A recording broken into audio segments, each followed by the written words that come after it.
এখন আমি আজ 2024 সালের ডিসেম্বরের শেষ প্রান্তে দাঁড়িয়ে 2025 সালের সূচনা লগ্নে দাঁড়িয়ে আজ আমরা একটা কথা বলতে চাই, বাংলাদেশ আর ভারতীয় আধিপত্যবাদ মানবে না, বাংলাদেশ আর ভারতের গোলামি করবে না, বাংলাদেশে ভারতের কোন সেবাদাস ক্ষমতায় থাকতে পারবে না, বাংলাদেশে আর কোনদিন কোন ভারতীয় গোলাম দাসী ক্ষমতার মস্তকে বসতে দেওয়া হবে না।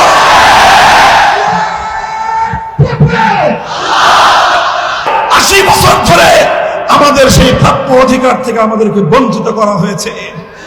এবার বৈষম্যহীন বাংলাদেশ গড়ার অঙ্গীকার। 70-80 বছরের বঞ্চনাকে এবার বুঝবার সময়।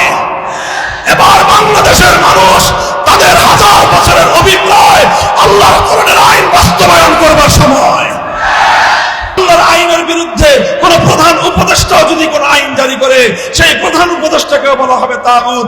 আল্লাহর আইনের বিরুদ্ধে কোন মন্ত্রী পরিষদ যদি কোন আইন অনুমোদন দেয় সেই মন্ত্রী পরিষদকে বলা হবে তাগুত। আল্লাহর আইনের বিরুদ্ধে কোন আদালত কোন বিচারপতি যদি কোন আইন জারি করে সেই আদালত সেই বিচারপতিকে বলা হবে তাগুত। আল্লাহর আইনের বিরুদ্ধে কোন আইন পরিষদ কোন সংসদ যদি কোন আইন পাস করে গোটা সংসদকে বলা হয় তাগুত। যদি আজ আমাদের এই কথা ভালোই ভালোই মান্য না করা হয় তাহলে আমি তোমাদেরকে বলবো, তোমরা প্রস্তুতি নাও। প্রতিটি স্কুলে, প্রতিটি কলেজ, প্রতিটি ইউনিভার্সিটি, প্রতিটি আলিয়া মাদ্রাসা, প্রত্যেকটি কওমি মাদ্রাসা তোমরা দুর্গ করে তোলো। আগামী প্রজন্ম ঐক্যবদ্ধ হও, হাতে হাত রেখে টেকনাফ থেকে তেতুলিয়ায় তোমরা প্রস্তুত হও একটা বিপ্লবের জন্য। সে বিপ্লব হবে আল কোরআন কায়েমের বিপ্লব, সে বিপ্লব হবে ইসলামী রাষ্ট্র প্রতিষ্ঠার বিপ্লব। এই বিপ্লবের জন্য প্রথমে মাথার ঘাম পায়ে ফেলতে হবে, করবো তো? রাতের অন্ধকারে চোখের অস্ত্র ছেড়ে আল্লাহর কাছে সাহায্য চাইতে হবে, চাইবো তো? এরপরে ঘামের অস্ত্রের পরে প্রস্তুত হতে হবে আগস্ট বিপ্লবের মতো শুধু 2000 নয়, প্রয়োজনে 2 লক্ষ তাজা প্রাণ, চাইলে 2 কোটি তাজা প্রাণ শহীদ ঈদগাহে আল্লাহর কোরআনের রাজ কায়েম করবার জন্য শাহাদাতের জন্য প্রস্তুত থাকতে হবে। ওয়াদা করো হাত তুলে খোদার কাছে, ইসলামী বিপ্লবের জন্য জীবন দেওয়া কারা, রক্ত দেওয়া কারা, শহীদ ঈদগাহে কারা কারা জমায়েত হবা, কারা কারা জমায়েত হবা।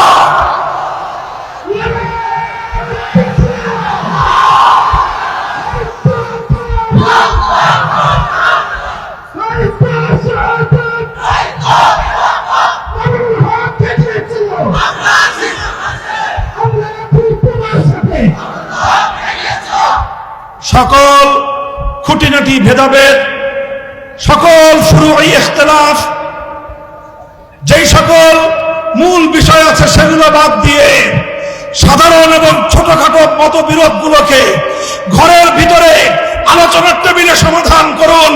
রাজপথে লড়াই হবে শুধু একটা পক্ষের সাথে, রাজপথে থাকবে 2টা দল, একটা দল হবে আল্লাহর দল আর একটা দল হবে তাগুতের দল। একটা দল হবে হকের পক্ষে আর একটা থাকবে বাতিলের পক্ষে। যারা বাতিলের পক্ষে আসবে ওরা মরলে যাবে জাহান্নামে, যারা হকের পথে থাকবে তারা জীবন দিলে যাবে জান্নাতে। সেই জান্নাতে যাওয়ার জন্য যদি আমি আর আপনি প্রস্তুত থাকতে পারি, ইনশাআল্লাহ আগামীর বাংলাদেশ হবে ইসলামের বাংলাদেশ, এবং সেটা আমরা আমাদের জীবদ্দশায় দেখে যেতে পারবো ইনশাআল্লাহ। এই বাংলাদেশের মুসলমান বাড়ির কাছের কলকাতা এটাকে লাথি মেরেছে, বাংলাদেশের চতুর্পার্শ্বের ভারত ইন্ডিয়া সেই ভারতকে তারা 14 তালাক দিয়েছে, দিল্লিকে তারা দিল্লিকে তারা চূড়ান্ত ভাবে ত্যাগ করেছে। সব কিছু ছেড়ে 2000 মাইলের দূরত্বের সেই পশ্চিম পাকিস্তানি খান পাঠানদের সঙ্গে তারা হাতে হাত রেখে একটা ভূখণ্ড গড়লো, একটা রাষ্ট্র গড়লো। স্বপ্ন ছিল একটাই, হৃদয় আরজু তামান্না ছিল একটাই, আইন চলবে কার। এভাবে 47 সালে গঠিত হলো পাকিস্তান, কিন্তু দুর্ভাগ্যজনক ভাবে পাকিস্তান গঠন হওয়ার পর থেকে পাকিস্তানের পশ্চিম পাকিস্তানি শাসক গোষ্ঠী গাদ্দারি বিশ্বাসঘাতকতার একটার পর একটা নজির কায়েম করে গেল। উলামায়ে কেরাম বললেন, জাতির সঙ্গে ওয়াদা ছিল, অঙ্গীকার ছিল, ইসলামী হুকুমত হবে, আল কোরআনের শাসন হবে, ইসলামী খেলাফত কায়েম হবে। কোথায় আপনারা ইসলামী শাসন কায়েম করেন না কেন? শাসকরা জবাব দিত যে হুজুর, রাষ্ট্রটা এখনো শিশু, এখনই এটা ইসলামী হুকুম কায়েম করতে পারবে না। আমার আব্বাজান শাইখুল হাদিস রহমতুল্লাহ আলাইহি বড় দুঃখ নিয়ে, হৃদয় রক্তক্ষরণ নিয়ে একটা কৌতুক করে কথাটা বলতেন, যেই পোলা 24 বছরও বালেগ হয় না, ওই পোলা 90 বছরও আর বালেগ হবে না। আরে বলেন, 24 বছরে কোনো মানুষ শিশু থাকে? আরে 24 বছরে তো মানুষ আবু সাঈদ হয়, জালিমের বুলেটের আঘাতে বুক পেতে দিয়ে জাতির জন্য অকাতরে জীবন দিয়ে দেয়। 24 বছরের যুবকরা তো ফ্যাসিবাদের মোকাবেলায় লড়াইয়ের ময়দানে যুদ্ধের রণাঙ্গনে জীবন দেয়। ভেঙ্গে টুকরো করে দাও পাকিস্তান, ভেঙ্গে খান খান করে দাও গাদ্দারির রাষ্ট্র পাকিস্তান। খানপাঠানদের বিশ্বাসঘাতকতা গাদ্দারির কারণে যে দেশের জন্য রক্ত দিয়েছিল, জীবন দিয়েছিল আমাদের পূর্বপুরুষরা, সেই গাদ্দারির কারণে আমরা রাষ্ট্র ভেঙ্গে টুকরো করে দিলাম। 72-এর ভেজাল চেতনা, 72-এর ভারতীয় চেতনা, 72-এর ইন্ডিয়ান চেতনা, 72-এর তুফুলি চেতনা, 72-এর বাংলাদেশ বিরোধী চেতনাকে 71-এর চেতনা বলে মানুষকে খাওয়ানো হয়েছে। 24 সালে ছাত্র জনতায় ধোঁকাবাজি ধরে ফেললো। এই জন্য গোটা বাংলাদেশের ছাত্র জনতা একসঙ্গে স্লোগান তুললো। রাতের অন্ধকারে সারা বাংলাদেশের সমস্ত বিশ্ববিদ্যালয়গুলো গর্জে উঠলো একটা স্লোগানে, তুমি কে আমি কে। এটা মাদ্রাসা ছাত্ররা বলে নাই, এটা বলেছে ঢাকা বিশ্ববিদ্যালয়ের ছাত্ররা, জাহাঙ্গীরনগরের ছাত্ররা, চট্টগ্রাম, রাজশাহী, খুলনা, গোটা বাংলাদেশের ছাত্র জনতা একসাথে বলল, এই 71-এর চেতনার নামে 72-এর এই ভণ্ডামির চেতনার দেশের মানুষ সহ্য করবে না। এখন আমি আজ 2024 সালের ডিসেম্বরের শেষ প্রান্তে দাঁড়িয়ে, 2025 সালের সূচনা লগ্নে দাঁড়িয়ে আজ আমরা একটা কথা বলতে চাই, বাংলাদেশ আর ভারতীয় আধিপত্যবাদ মানবে না, বাংলাদেশ আর ভারতের গোলামি করবে না, বাংলাদেশে ভারতের কোন সেবাদাস ক্ষমতায় থাকতে পারবে না, বাংলাদেশে আর কোনদিন কোন ভারতীয় গোলাম দাসী ক্ষমতার মস্তকে বসতে দেওয়া হবে না।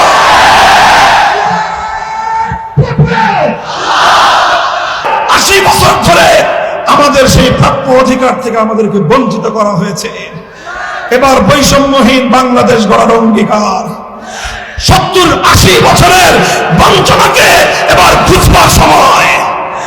এবার বাংলাদেশের মানুষ তাদের হাজার বছরের অভিপ্রায় আল্লাহর কোরআনের আইন বাস্তবায়ন করবার সময়। এই জন্য সংবিধান সংস্কারের যে আওয়াজ, এখানে আমাদের পরিষ্কার প্রস্তাবনা হলো, এই সংবিধানে আজ এমন একটা ধারা সংযুক্ত করতে হবে, যেই ধারার মূল কথা হবে, এ দেশে ইসলামী শরিয়া বিরোধী, কোরআন সুন্নাহ বিরোধী কোন আইন, কোন নীতিমালা, কোন বিধিমালা চলবে না। থাকলে বাতিল বা কার্যকর বলে গণ্য হবে। এই সংস্কার, বেশি সংস্কার লাগবে না, শুধু একটা ধারা সংযুক্ত করেন, ইসলামী শরিয়া বিরোধী কোন আইন থাকলে মুসলমানদের দেশে সেটা অকার্যকর হবে। এটা আমরা এখন দাবি করতেছি। সুতরাং আল্লাহর বিরুদ্ধে যে কোনো আইন যে করবে, সে যেন নিজেকে আল্লাহর আসনে বসার দাবি করতেছে। কথা বলেন, যে আল্লাহর বিরুদ্ধে আইন করবে তাকেই বলা হয় তাগুত।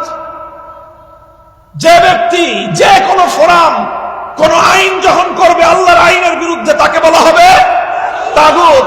সেই তাগুত, কারণ যেই গায়রুল্লাহকে আল্লাহর আসনে বসানো হয়, যেই গায়রুল্লাহ আল্লাহর আসনে বসে, সেই গায়রুল্লাহকে বলা হয়েছিল তাগুত। সুতরাং যে গায়রুল্লাহ আল্লাহর আইনের বিরুদ্ধে আইন করবে, সেই গায়রুল্লাহকে বলা হয় তাগুত। আল্লাহর আইনের বিরুদ্ধে কোন রাজা বাদশা যদি আইন জারি করে সেই রাজা বাদশাকে বলা হয় তাগুত।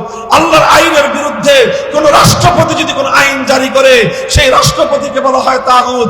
আল্লাহর আইনের বিরুদ্ধে কোন প্রধানমন্ত্রী যদি কোন আইন জারি করে সেই প্রধানমন্ত্রীকে বলা হবে তাগুত। আল্লাহর আইনের বিরুদ্ধে কোন প্রধান উপদেষ্টা যদি কোন আইন জারি করে সেই প্রধান উপদেষ্টাকে বলা হবে তাগুত। আল্লাহর আইনের বিরুদ্ধে কোন মন্ত্রী পরিষদ যদি কোন আইন অনুমোদন দেয় সেই মন্ত্রী পরিষদকে বলা হবে তাগুত। আল্লাহর আইনের বিরুদ্ধে কোন আদালত কোন বিচারপতি যদি কোন আইন জারি করে সেই আদালত সেই বিচারপতিকে বলা হবে তাগুত। আল্লাহর আইনের বিরুদ্ধে কোন আইন পরিষদ কোন সংসদ যদি কোন আইন পাস করে গোটা সংসদকে বলা হয় তাগুত।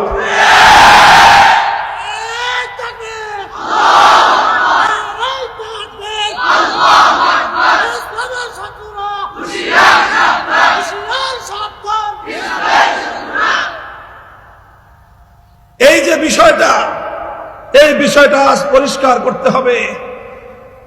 মুসলমানদের মধ্যে ইমানদারদের মধ্যে শত শত বছর পর্যন্ত আল্লাহর আইনের বিরুদ্ধে কোন মানুষ কোন আইন করতে পারে এটা মুসলমানরা কল্পনাই করতে পারত না।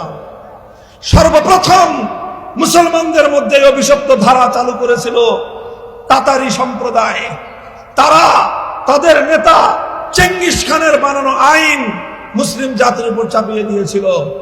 তখন মুসলমানরা এই চেঙ্গিসি আইনকে মোকাবেলা করবার জন্য রক্ত দিয়েছে, জীবন দিয়েছে, শাহাদাত বরণ করেছে, লড়াই করেছে, কারারুদ্ধ হয়েছে। শাইখুল ইসলাম ইবনে তাইমিয়া ছয় বার কারাবরণ করে জীবনের গুরুত্বপূর্ণ সময়গুলো কারাগারের অন্ধকার প্রকোষ্ঠে কাটিয়ে দিয়েছেন। উলামায়ে কেরাম ত্যাগ স্বীকার করেছেন, হিজরত করেছেন, সব কিছু করেছেন। এক মুহূর্তের জন্য চেঙ্গিস খানের বানানো আইন তারা মেনে নেন নাই। উলামায়ে কেরাম মুসলিম উম্মাহর এই তেজোদ্দীপ্ত ভূমিকায়, এই আপোষহীন ভূমিকায় এক সময় তাতারিরা পরাজিত হয়। কিছু তাতারি ঈমান গ্রহণ করে হেদায়েতের পথে চলে আসে, বাকি তাতারিরা ধ্বংস হয়ে যায়। মুসলিম জাতির উপর থেকে অভিশাপকে আল্লাহ পাক দূর করে দেন। আবার শত শত বছর খেলাফতে ওসমানিয়া মুসলমানরা শাসন করেছে, বিশ্ব শাসন করত মুসলমান, আইন চলত কার? এই আমাদের পাক ভারত উপমহাদেশে প্রায় 800 বছর পর্যন্ত মৌলিকভাবে কিছু সময় বাদ দিলে শাসন করেছে মুসলমান, আইন ছিল কার? এটাই ছিল মুসলমানদের মধ্যে ইতিহাস। প্রায় 1300 বছরের ইতিহাস, প্রায় 1250 বছরের ইতিহাস। এরপরে 18 শতাব্দীতে এসে মুসলিম বিশ্বের মধ্যে পশ্চিমা ইহুদি খ্রিস্টানরা আগ্রাসন চালায়, ফ্রান্স ইটালি আগ্রাসন চালায়, সবচেয়ে বড় আগ্রাসন চালায় ব্রিটিশ সাম্রাজ্য। আমাদের এই পাক ভারত উপমহাদেশ সহ পৃথিবীর বিশাল অঞ্চল তারা দখল করে নেয়। আর এই দখল করে আমাদের উপর সবচেয়ে বড় অভিশাপ যেটা চাপিয়ে দিয়েছিল সেটা হলো আমাদের এই দেশ থেকে আল্লাহর কোরআনের আইন, আল্লাহর আইনকে উৎখাত করে দিয়ে ব্রিটিশরা তাদের নিজেদের প্রবর্তিত আইন আমাদের কাঁধের উপর চাপিয়ে দিয়েছিল। যখন ব্রিটিশ এই কাজ করে তখন সর্বপ্রথম আমাদের মুরব্বী, আমাদের আকাবেরদের মধ্যে এক উজ্জ্বল নক্ষত্র শাহ আব্দুল আজিজ মুহাদ্দিস দেহলভী রাহমাতুল্লাহি আলাইহি ফতোয়া জারি করেছিলেন 1803 সালে যে এখন এই দেশ, এখানে মুসলমান যতই থাকুক, মুসলমান যত নিরাপদ থাকুক, মুসলমান যত ইবাদত করুক, কিন্তু এখানে আইন আল্লাহর নেই, আইন আছে ব্রিটিশের। সুতরাং যে দেশে আইন থাকে গায়রুল্লাহর আইন, সেই দেশ ইসলামী দেশ নয়। সুতরাং এই দেশটা দারুল হরব। এখন এই দারুল হরব মানে শত্রু কবলিত দেশ। এই শত্রু কবলিত দেশ থেকে শত্রুকে উৎখাত করে আবার আল্লাহর জমিনে আল্লাহর আইন কায়েম করার জন্য জিহাদ করা প্রত্যেক মুসলমানের জন্য ফরজে আইন।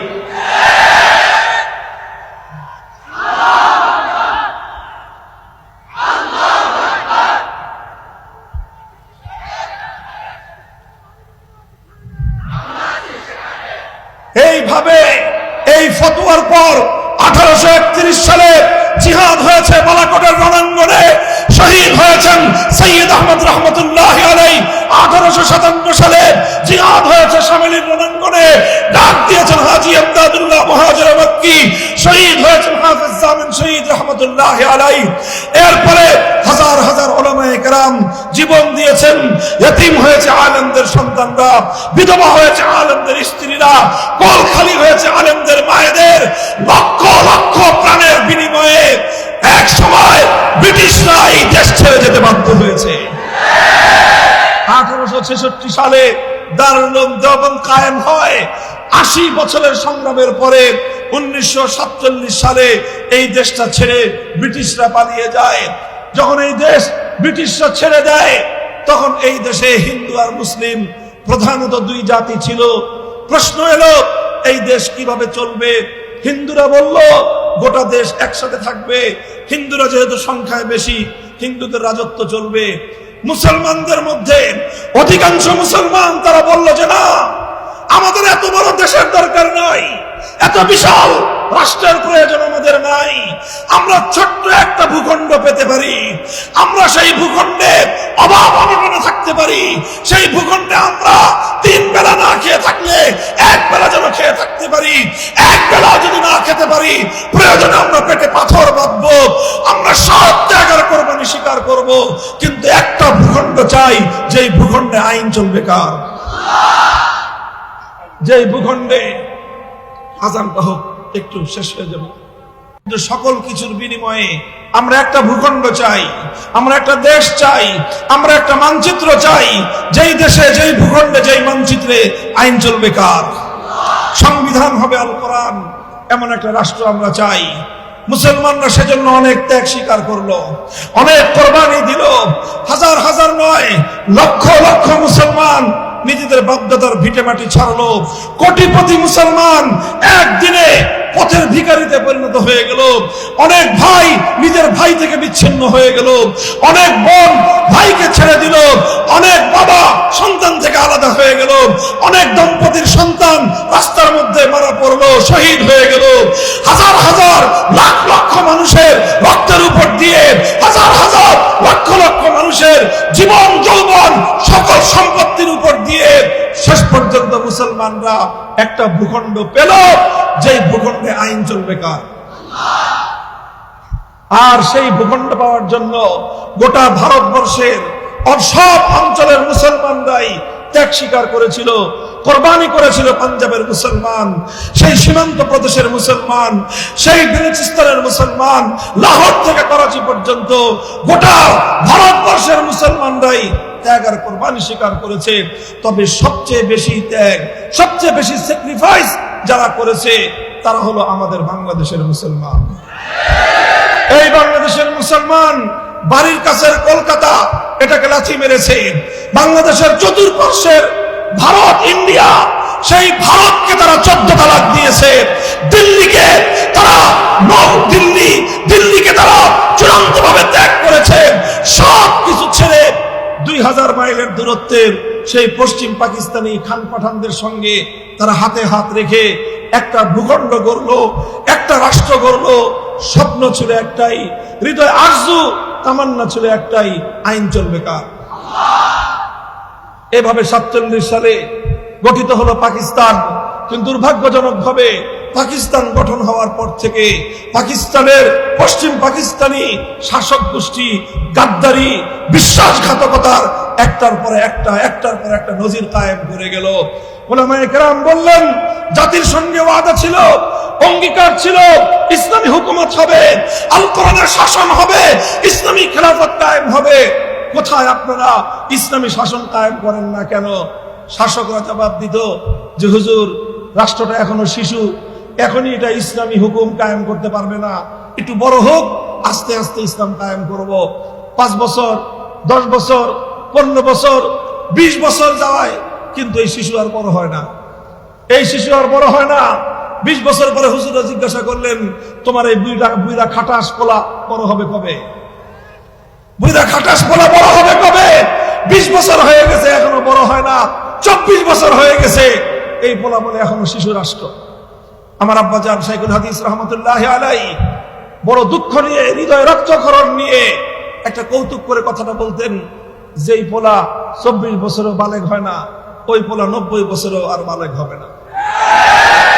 আরে বলেন 24 বছরে কোন মানুষ শিশু থাকে?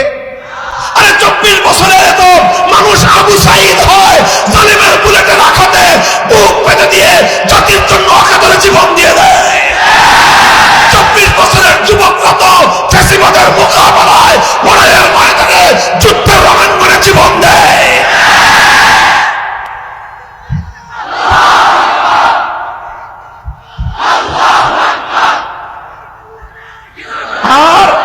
আর এই পাকিস্তান নামক বুইরা খাটাস 24 বছরের পোলা, এটা বলে তখনও শিশু। এদেশের মুসলমানরা সিদ্ধান্ত নিল, যেই পোলা 24 বছরও বালেগ হয় নাই, এটা দিয়ে আর কোনোদিন কাজ হবে না, এই বুইরা খাটাসের দরকার নাই। ভেঙ্গে টুকরো করে দাও পাকিস্তান, ভেঙ্গে খান খান করে দাও গাদ্দারি রাষ্ট্র পাকিস্তান। খানপাঠানদের বিশ্বাসঘাতকতা গাদ্দারির কারণে যে দেশের জন্য রক্ত দিয়েছিল, জীবন দিয়েছিল আমাদের পূর্বপুরুষরা, সেই গাদ্দারির কারণে আমরা রাষ্ট্র ভেঙ্গে টুকরো করে দিলাম। এই সময়ে এই বাংলাদেশে একজন নেতা, যিনি 47 সালে মুসলিম লীগ করতেন, 47 সালে যিনি বলতেন যে মুসলমানদের জন্য আলাদা রাষ্ট্র গঠন করলে ভালো হবে, যিনি 47 সালে বলতেন মুসলমানদের রাষ্ট্র হলে কোরআনের হুকুমত হবে, এরপরে আস্তে আস্তে আস্তে আস্তে উনি আওয়ামী লীগ, তিনি মুসলিম লীগ থেকে আওয়ামী মুসলিম লীগ, আওয়ামী মুসলিম লীগ থেকে আওয়ামী লীগ হয়ে গেলেন। যাই হোক, যাই ছিলেন ভালোই ছিলেন। 1970 সালে তিনি তার জীবনের সবচেয়ে পুণ্যময় কাজটা করলেন, সবচেয়ে নেক কাজ, সবচেয়ে একটা ভালো কাজ করেছিলেন। 70 সালে নির্বাচনের আগ দিয়ে জাতির সঙ্গে তিনি ওয়াদা করলেন, জাতির সঙ্গে তিনি অঙ্গীকার করলেন, আমাদেরকে ভোট দেন, আমরা পাশ করলে কোরআন সুন্নাহ বিরোধী কোন আইন আমরা করব না।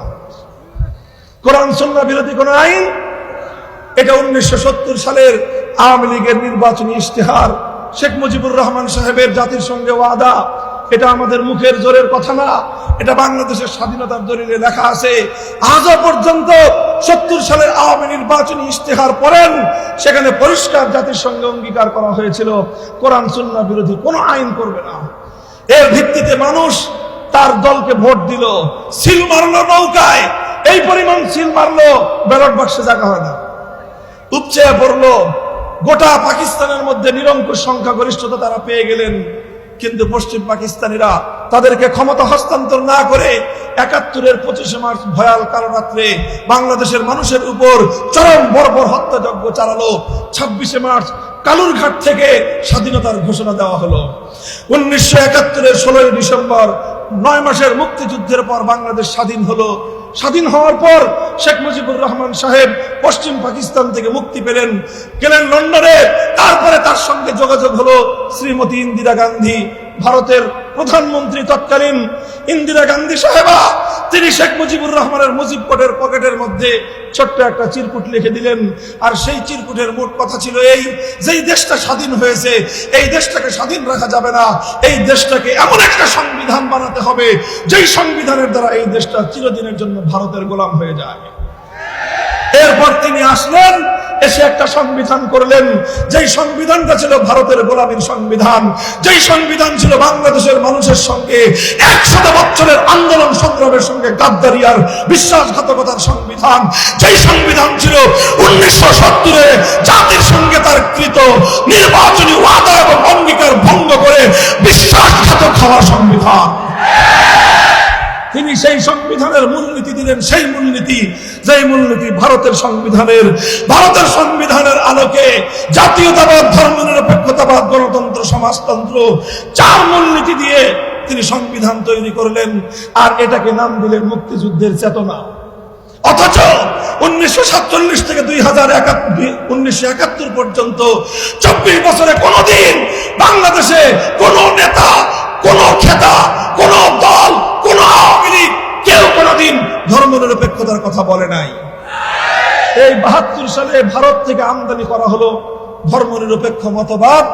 আর এই ধর্মনিরপেক্ষ মতবাদ কায়েম করে শেখ মুজিবুর রহমান সাহেব ওয়াদা করেছিলেন কোরআন সুন্নাহ বিরোধী কোনো আইন করবেন না। তিনি কি আইন করলেন? এদেশে ইসলামী রাজনীতি নিষিদ্ধ। তিনি বললেন কি, করলেন কি? সবচেয়ে বড় নেক কাজ করেছিলেন 1970 সালে, সবচেয়ে বড় বদ কাজ, সবচেয়ে সবচেয়ে বড় অপকর্ম, সবচেয়ে বড় গাদ্দারি করেছিলেন ৭২ সালে। এরপরে এই অপকর্মের প্রায়শ্চিত্ত করেছেন ৭৫-এর 15ই আগস্ট। এরপরে ইতিহাস অনেক লম্বা। বিগত 50 বছর ধরে বাংলাদেশের মানুষকে ৭২-এর চেতনা, ৭২-এর ভেজাল চেতনা, ৭২-এর ভারতীয় চেতনা, ৭২-এর ইন্ডিয়ান চেতনা, ৭২-এর বিজেপি চেতনা, ৭২-এর বাংলাদেশ বিরোধী চেতনাকে ৭১-এর চেতনা বলে মানুষকে খাওয়ানো হয়েছে। 24 সালে ছাত্র জনতায় ধোঁকাবাজি ধরে ফেললো। এই জন্য গোটা বাংলাদেশের ছাত্র জনতা একসঙ্গে স্লোগান তুললো। রাতের অন্ধকারে সারা বাংলাদেশের সমস্ত বিশ্ববিদ্যালয়গুলো গর্জে উঠলো একটা স্লোগানে, তুমি কে আমি কে। এটা মাদ্রাসা ছাত্ররা বলে নাই, এটা বলেছে ঢাকা বিশ্ববিদ্যালয়ের ছাত্ররা, জাহাঙ্গীরনগরের ছাত্ররা, চট্টগ্রাম, রাজশাহী, খুলনা, গোটা বাংলাদেশের ছাত্র জনতা একসাথে বলল, এই ৭১-এর চেতনার নামে ৭২-এর এই ভণ্ডামির চেতনার দেশের মানুষ সহ্য করবে না। মুহতারাম হাজিরিন, আমার আলোচনা শেষ। এখন আমি আজ 2024 সালের ডিসেম্বরের শেষ প্রান্তে দাঁড়িয়ে 2025 সালের সূচনা লগ্নে দাঁড়িয়ে আজ আমরা একটা কথা বলতে চাই, বাংলাদেশ আর ভারতীয় আধিপত্যবাদ মানবে না, বাংলাদেশ আর ভারতের গোলামি করবে না, বাংলাদেশে ভারতের কোন সেবাদাস ক্ষমতায় থাকতে পারবে না, বাংলাদেশে আর কোনদিন কোন ভারতীয় গোলাম দাসী ক্ষমতার মস্তকে বসতে দেওয়া হবে না।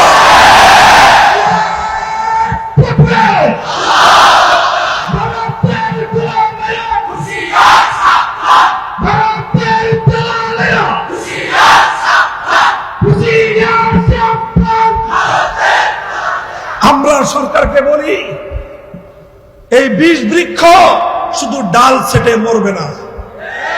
গাছের ডাল ছাটলে গাছ মরে না, আরো তাজা হয়। তুমি গাছের গোড়ায় দিবা পানি, ডাল ছাটবা, এই ২০ বৃক্ষ আরো বড় হয়ে উঠবে। এই ২০ বৃক্ষ ধ্বংস করতে হলে শেকড় শুদ্ধ উপরে ফেলতে হবে। ভারত বাংলাদেশে আধিপত্য চালায়, ভারত বাংলাদেশকে গোলাম বানাতে চায় ৭২-এর সংবিধানের ধর্মনিরপেক্ষতার মধ্য দিয়ে। তাই 24 সালের বিপ্লবের চেতনা, ধর্মনিরপেক্ষতা, ভারতীয় মাল দিল্লিতে পাঠিয়ে দাও।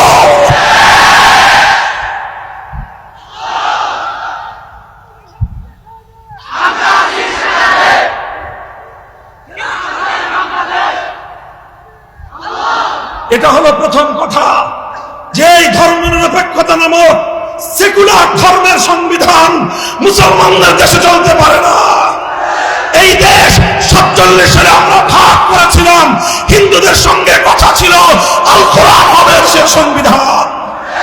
এই ভাগ ছিল মুসলমানদের ভাগ, এই ভাগে কথা ছিল আইন চলবে একমাত্র কার। আজ আমাদের সঙ্গে 75 বছর ধরে, প্রায় 80 বছর ধরে আমাদের সেই প্রাপ্য অধিকার থেকে আমাদেরকে বঞ্চিত করা হয়েছে। এবার বৈষম্যহীন বাংলাদেশ গড়ার অঙ্গীকার। 70-80 বছরের বঞ্চনাকে এবার বুঝবার সময়। এবার বাংলাদেশের মানুষ তাদের হাজার বছরের অভিপ্রায় আল্লাহর কোরআনের আইন বাস্তবায়ন করবার সময়। এই জন্য সংবিধান সংস্কারের যে আওয়াজ, এখানে আমাদের পরিষ্কার প্রস্তাবনা হলো, এই সংবিধানে আজ এমন একটা ধারা সংযুক্ত করতে হবে, যেই ধারার মূল কথা হবে, এ দেশে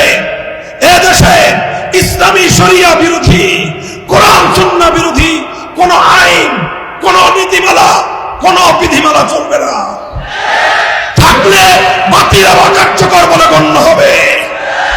এই সংস্কার, বেশি সংস্কার লাগবে না, শুধু একটা ধারা সংযুক্ত করেন, ইসলামী শরিয়া বিরোধী কোন আইন থাকলে মুসলমানদের দেশে সেটা অকার্যকর হবে।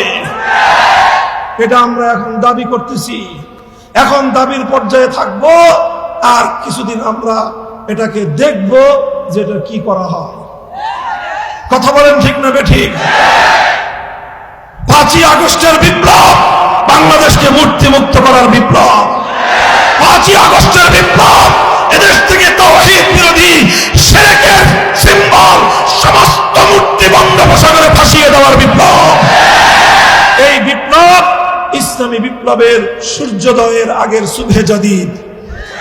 এই কথা পরিষ্কার বলি, যদি আজ আমাদের এই কথা ভালোই ভালোই মান্য না করা হয়, তাহলে আমি তোমাদেরকে বলবো, তোমরা প্রস্তুতি নাও। প্রতিটি স্কুলে, প্রতিটি কলেজ, প্রতিটি ইউনিভার্সিটি, প্রতিটি আলিয়া মাদ্রাসা, প্রত্যেকটি কওমি মাদ্রাসা তোমরা দুর্গ করে দেবো। আগামী প্রজন্ম ঐক্যবদ্ধ হও, হাতে হাত রেখে টেকনাফ থেকে তেতুলিয়ায় তোমরা প্রস্তুত হও একটা বিপ্লবের জন্য। সে বিপ্লব হবে আল কোরআন কায়েমের বিপ্লব, সে বিপ্লব হবে ইসলামী রাষ্ট্র প্রতিষ্ঠার বিপ্লব।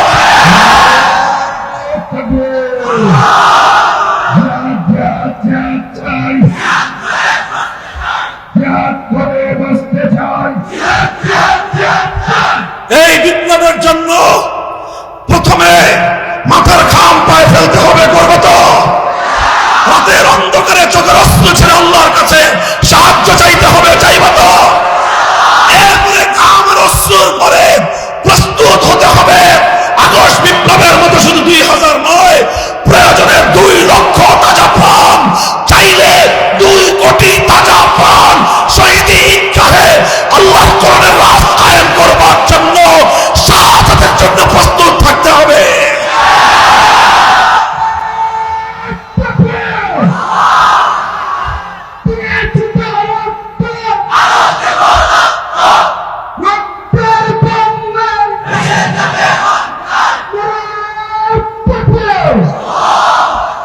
এই শুধু মুখের কথার কথা, শুধু কথার কথা, মিশামিশি কথা না, সত্য অঙ্গীকার ওয়াদা করো, হাত তুলে খোদার কাছে। ইসলামী বিপ্লবের জন্য জীবন দেওয়া কারা, রক্ত দেওয়া কারা, শহীদ ঈদগাহে কারা কারা জমায়েত হবো, কারা কারা জমায়েত হবো।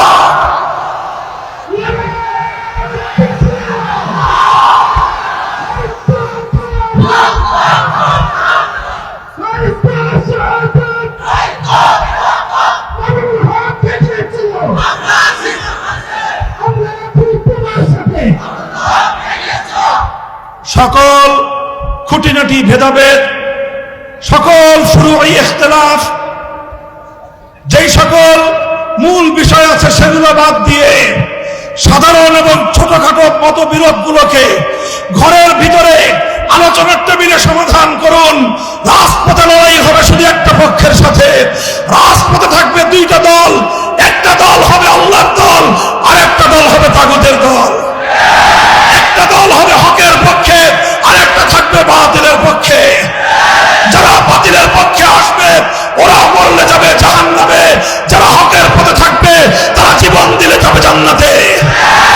সেই জান্নাতে যাওয়ার জন্য যদি আমি আর আপনি প্রস্তুত থাকতে পারি, ইনশাআল্লাহ আগামীর বাংলাদেশ হবে ইসলামের বাংলাদেশ, এবং সেটা আমরা আমাদের জীবদ্দশায় দেখে যেতে পারবো ইনশাআল্লাহ।